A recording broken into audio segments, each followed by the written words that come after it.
ఇది కదా ఆఫర్ అంటే ఇప్పుడు ఎంత కొంటే అంత ఫ్రీ. విఆర్ఆ fine silver jewellery, Jubilee Hills check post, Hyderabad.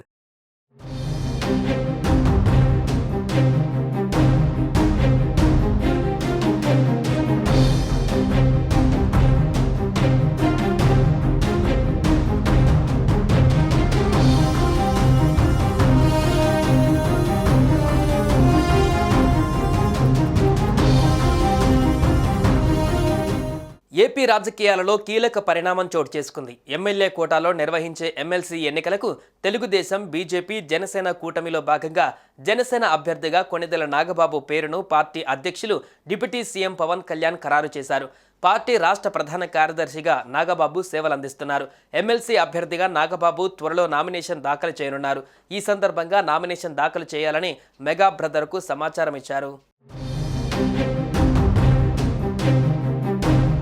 కొద్ది రోజుల కిందట ఖాళీ అయిన 3 రాజ్యసభ స్థానాలలో 2 టీడీపీ, 1 బీజేపీ తీసుకున్నాయి.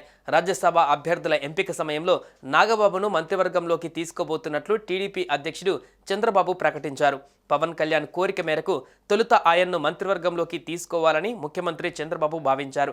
ఎమ్మెల్యే కోట ఎమ్మెల్సీ ఎన్నికలలో ఒక స్థానం ఆయన కోసం కేటాయించారు. తీరా శాసనమండలి ఎన్నికల షెడ్యూల్ వెలువడిన తర్వాత నాగబాబుకు కార్పొరేషన్ చైర్మన్ పదవి ఇవ్వనున్నట్లు ప్రచారం జరిగింది. కానీ తాజాగా ఎమ్మెల్యే కోటాలో ఎమ్మెల్సీ అభ్యర్థిగా నాగబాబు పేరును ఖరారు చేశారు. దీంతో త్వరలోనే మంత్రి పదవి ఇస్తారంటూ ప్రచారం జరుగుతోంది.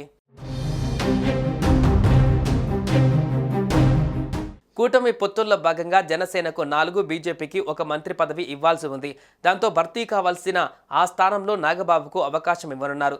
త్వరలో నాగబాబు ఒక్కరే మంత్రిగా ప్రమాణ స్వీకారం చేయనున్నారు. మొత్తంగా మెగా కుటుంబం నుంచి అటు అన్నయ్య చిరంజీవి రాజ్యసభ సభ్యుడిగా ఉంటూనే అప్పటి మన్మోహన్ సింగ్ మంత్రివర్గంలో పర్యాటక శాఖ సహాయ మంత్రిగా పనిచేశారు.